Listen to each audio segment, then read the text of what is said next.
آج کے درس کا ہمارا موضوع جو ہے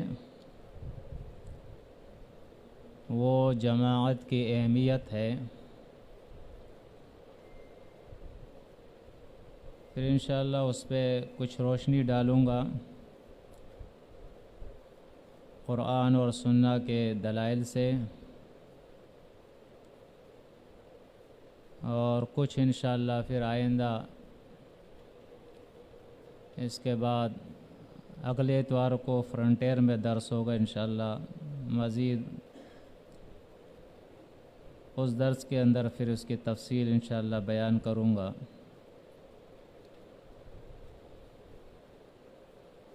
یا ایھا الذین آمنوا، ایمان والوں سے خطاب ہے، اے وہ لوگوں جو ایمان لائے ہو،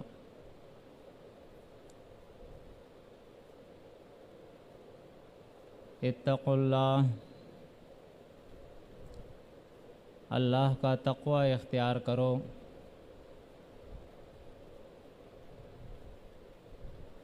تقوی کے معنی ہوتے ہیں اپنے آپ کو بچانے کے۔ تو یہاں اتقوا اللہ کا معنی یہ ہے کہ اللہ کی مخالفت سے اپنے آپ کو بچاؤ، اس کی نافرمانی سے اپنے آپ کو بچاؤ، اور کتنا بچاؤ؟ حق تقاتہ،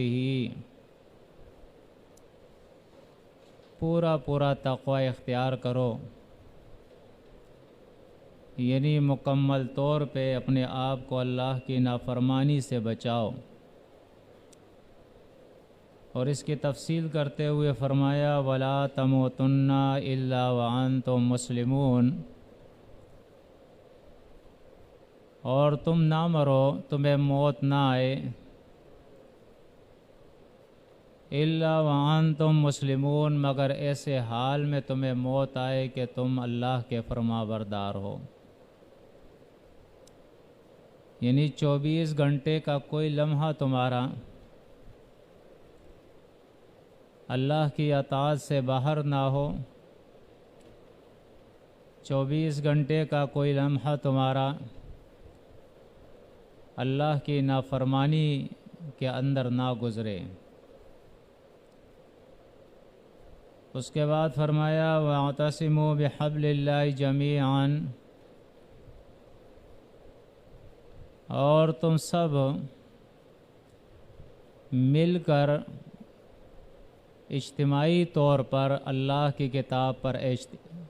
اعتصام کرو۔ یہاں لفظ آیا ہے حبل اللہ، جس کی تفسیر کے اندر اللہ کے نبی صلی اللہ علیہ وسلم نے فرمایا کہ یہاں حبل اللہ سے مراد اللہ کی کتاب ہے،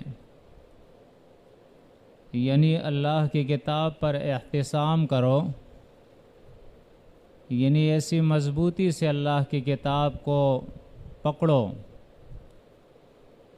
کہ یہ تم سے چھوٹ نہ پائے۔ اور آگے فرمایا وَلَا تَفَرَّقُوا، اور اس اجتماعیت کو جو اللہ کی کتاب پہ تم نے کی ہے، جو اتفاق اور اتحاد تم نے اللہ کی کتاب کے اوپر کیا ہے، اب اس کے اتفاق اور اتحاد کو توڑ کر تم الگ الگ نہ ہونا، جدا جدا نہ ہونا، دوبارہ تم مرکب سے مفرد کے طرف نہ جانا۔ فرمایا وَاذْكُرُوا نِعْمَةَ اللَّهِ، اور یاد کرو اللہ کی نعمت کو، اللہ کے احسان کو، اس احسان کو علیکم جو اس نے تم پر کیا ہے۔ اِذْ كُنْتُمْ أَعْدَاءً، وہ وقت یاد کرو کہ جب تم آپس میں دشمن تھے، یعنی مدتوں تمہاری دشمنیاں چلی تھی۔ اور وہ نہ ختم ہونے والی دشمنی تھی۔ اس آیت کی تفسیر کے اندر مفسرین نے جو روایتیں بیان کی ہے اس میں سے ایک روایت یہ ہے کہ مدینہ کے اندر ایک دو قبیلے تھے اہل کتاب کے، اوس اور خزرج۔ یہ ایمان لے آئے تھے۔ ایمان سے پہلے ان کے درمیان بڑی سخت دشمنی تھی، ایک دوسرے کے لوگ انہوں نے قتل کیے تھے۔ جب ایمان لے آئے تو وہ دشمنی ان کی ختم ہو گئی، دوستی کے اندر تبدیل ہو گئی، آپس میں ایک دوسرے کے بھائی بن گئے۔ یہ بات یہودیوں کو بڑی بری لگتی تھی، تو انہوں نے کہا کہ کچھ کوشش کر کے دوبارہ ان کے درمیان ہم دشمنی پیدا کرتے ہیں۔ تو انہوں نے اپنے لوگ ان کے درمیان بھیجے سازش کے طور پہ کہ جا کے انہیں بتاؤ،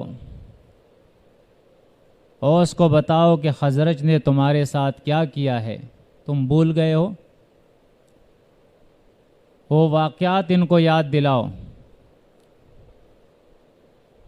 اور خزرج کو بتاؤ کہ اوس نے تمہارے ساتھ کیا، اور اوس کو بتاؤ کہ خزرج نے تمہارے ساتھ کیا کیا۔ کسی حد تک اپنی سازش کے اندر وہ کامیاب ہو گئے، اور ایسی نوبت آ گئی کہ یہ دونوں قبیلے دوبارہ ایمان قبول کرنے کے بعد ایک دوسرے کے آمنے سامنے ہو گئے، لڑنے کے لیے تیار ہو گئے، اور انہوں نے لڑنے کے لیے مقام کا تعین بھی کر لیا کہ یہاں پہ دونوں آئیں گے، آمنے سامنے ہوں گے، اور ایک دوسرے کے خون سے اپنے آپ کو اپنے ہاتھوں کو رنگیں گے۔ جب یہ ایک دوسرے کے لیے تیار ہو گئے، نبی کریم صلی اللہ علیہ وسلم کو اس کی اطلاع ہوئی۔ آپ صلی اللہ علیہ وسلم نے دونوں قبیلوں کو بلایا، انہیں بٹھایا اور سمجھایا، اور یہ آیت ان کے سامنے بیان کی، وَذْكُرُوا نِعْمَةَ اللَّهِ عَلَيْكُمْ، یاد کرو اللہ کی اس نعمت کو جو اس نے تم پہ کی ہے، اِذْ كُنْتُمْ أَعْدَاءً فَأَلَّفَ بَيْنَ قُلُوبِكُمْ، جب تم آپس میں دور جاہلیت کے اندر ایک دوسرے کے دشمن تھے، پھر اللہ نے اپنے نعمت اور احسان سے قرآن اور سنت کے تعلیم سے، اسلام کے تعلیم سے تمہارے دلوں کو آپس میں جوڑ لیا،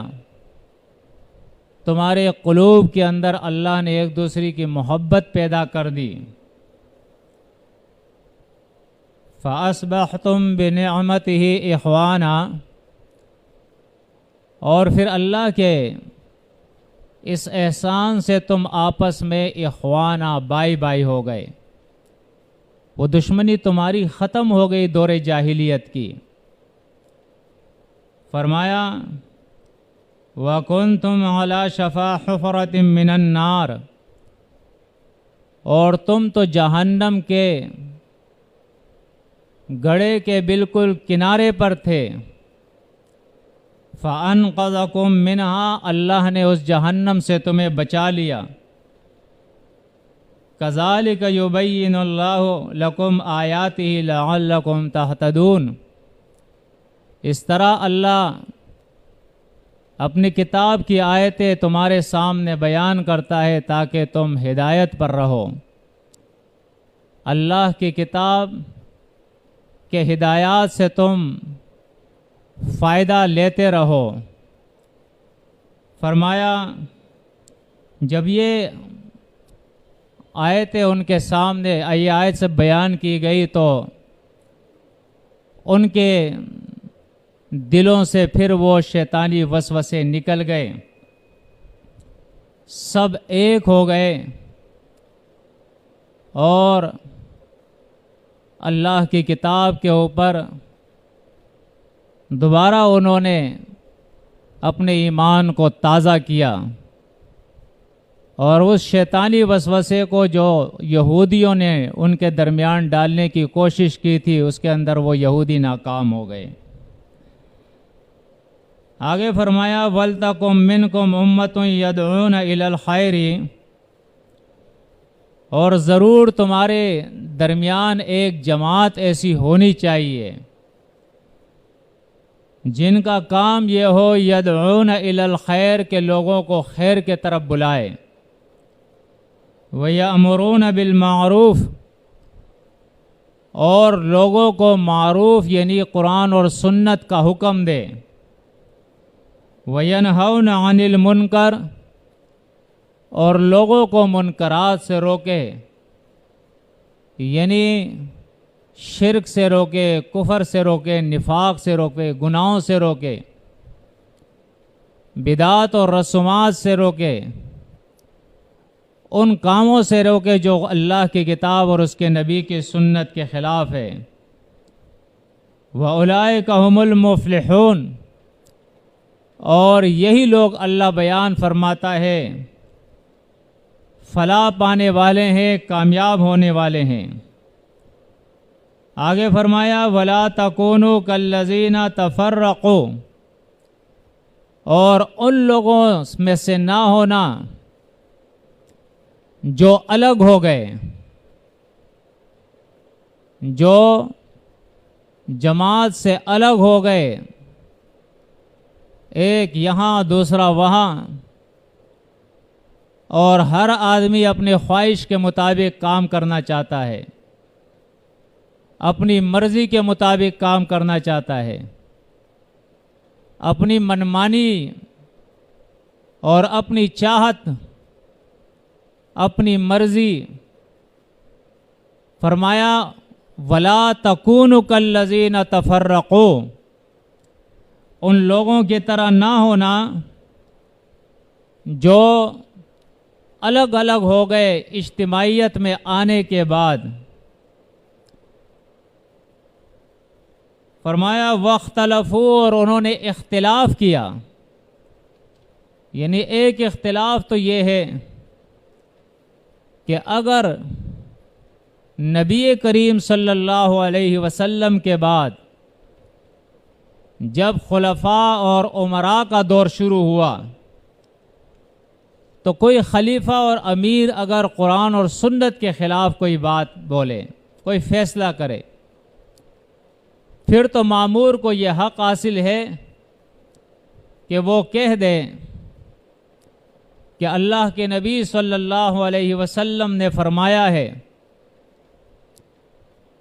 کہ دیکھے لا طاعۃ لمخلوق فی معصیت الخالق، کہ مخلوق کی اطاعت خالق کی معصیت کے اندر نہیں ہے۔ امیر کا معنی یہ ہوتا ہے کہ وہ لوگوں کو قرآن اور سنت پہ امر دے گا، دین اسلام کی تعلیم دے گا، وہ اپنی بات کسی پہ نہیں منوائے گا۔ تو اگر قرآن اور سنت کے خلاف جماعت بات کرے، شرک اور کفر بواح ان کے اندر نظر آئے، پھر تو ان کی اطاعت نہیں ہے بلکہ ان سے الگ ہونا پھر لازم اور فرض ہے۔ ان کا مقابلہ اور ان کے خلاف جہاد پھر لازم اور فرض ہے۔ لیکن جہاں تک مرضی کی بات ہے تو اس میں اللہ کے نبی صلی اللہ علیہ وسلم کی ہدایات یہ ہیں کہ امیر کی اطاعت اس چیز میں بھی ہے جو آپ کے مرضی کے مطابق ہو، اور امیر کی اطاعت اس میں بھی ہے جو آپ کے مرضی کے خلاف ہے۔ آپ کی مرضی کے بھی خلاف ہے تو آپ اطاعت کرو گے، جماعت کے ساتھ چلو گے۔ فرمایا ولا تفرقوا، اختلاف کر کے تم الگ نہیں ہو سکتے ہو۔ واختلفوا، فرمایا اور جو ایسا کریں گے کہ تفرقہ کرے اور اختلاف کرے، من بعد ما جاءہم البینات، اس کے بعد کہ اس کے سامنے قرآن اور سنت کے دلائل، روشن دلائل کھل کر سامنے آ گئے کہ ایک مومن اور مسلم کے لیے بغیر اس کے کوئی چارہ نہیں ہے کہ وہ جماعت کے ساتھ اور جماعت کے اندر پوری زندگی گزارے گا اور اسی میں اس کو موت آئے گی۔ وَأُولَئِكَ لَهُمْ عَذَابٌ عَظِيمٌ، اور فرمایا جو لوگ الگ ہو گئے اور ان کے سامنے واضح دلائل بھی آ گئے، اس کے بعد بھی انہوں نے اختلاف کیا، تو ایسے لوگوں کے لیے بڑا عذاب ہے، چھوٹا نہیں بڑا عذاب ہے۔ انشاءاللہ تشریح میں بعد میں کروں گا۔ اب بطور تخویف اخروی اللہ بیان فرماتا ہے کہ یہ عذاب عظیم جو اللہ نے ان کے لیے تیار کیا ہے، یوم، اس دن، تبیض وجوہ، کہ جس دن بعض چہرے جو ہے وہ سفید ہو جائیں گے، روشن ہوں گے، وَتَسْوَدُّ وُجُوهٌ، اور بعض چہرے اس دن کالے ہوں گے۔ فَأَمَّا الَّذِينَ اسْوَدَّتْ وُجُوهُهُمْ، پس وہ لوگ جن کے چہرے اس دن یعنی قیامت کے دن کالے ہوں گے، ان سے کہا جائے گا اکفرتم بعد ایمانکم، تم نے کفر کیا ہے ایمان کے بعد۔ یعنی اس بات کو ہم معمولی نہ سمجھے کہ اللہ رب العزت نے ہدایت کی راہ دکھائی اور اللہ کی اس بات پہ، اس حکم پہ ہم نے لبیک کہا، جو سورۃ التوبہ آیت نمبر 119 کے اندر اللہ نے ہمیں دیا ہے، یا ایھا الذین آمنوا اتقوا اللہ وکونوا مع الصادقین، اے ایمان والو اتقوا اللہ، اللہ کا تقوی اختیار کرو، وَكُونُوا، اور ہو جاؤ تم مع الصادقین، سچے لوگوں کے ساتھ۔ یعنی یہ امر ہے اللہ کا، یہ فرض ہے کہ جو جماعت، جو لوگ دنیا کے اندر حق کی دعوت لے کے اٹھے ہیں اور اس جماعت کا حق پر ہونا، اسے تم نے تسلیم کر لیا ہے، اس کا تم نے اقرار کر لیا ہے، اسے تم نے مان لیا ہے، فرمایا اب تم پر یہ فرض اور لازم ہے، یہ اللہ کا حکم ہے تمہارے لیے کہ ان سچے لوگوں کا تم ساتھ دو۔ کیوں؟ کہ قیامت کے دن جب فیصلہ ہوگا تو اس دن اللہ رب العزت انسانوں کو جو جنت کا سرٹیفکیٹ جاری فرمائے گا، وہ کن لوگوں کو اور کس بات پہ؟ آپ دیکھیں سورۃ المائدہ آیت نمبر 119، وہ تھا سورۃ التوبہ آیت نمبر 119، اور یہ ہے سورۃ المائدہ آیت نمبر 119، یعنی دونوں کی ایک ہی آیت ہے، 119 119۔ اور مضمون بھی دونوں کا ایک ہی ہے. وہاں حکم ہے کونوا مع الصادقین، ایمان والےو سچے لوگوں کے ساتھ ہو جاؤ. اور یہاں اللہ بیان فرماتا ہے کہ قیامت کے دن اللہ اعلان فرمائے گا یوم الحشر کے دن. قال اللہ، کہے گا اللہ رب العزت، حالانکہ آپ کہے قالا ماضی کا صیغہ ہے. مفسرین لکھتے ہیں اگرچہ معنی اس کا مستقبل کا ہے، قیامت کے دن اللہ یہ کہے گا، لیکن ماضی کا صیغہ اس لیے استعمال کیا ہے کہ جس طرح کوئی شخص گزرے ہوئے دور کے اندر کچھ کہے جائے اور اس کے کہے کے اندر کوئی شک نہیں کرتا کیونکہ وہ تو اس نے کہہ دیا ہے، اب اس میں کیا شک ہے، اسی طرح اللہ کے اس بات کے اندر بھی شک نہیں ہے. اگرچہ یہ مستقبل کی بات ہے لیکن یہ اپنی سچائی کے اندر ایسی ہے جیسے کسی نے ماضی کے اندر بات کہی ہو.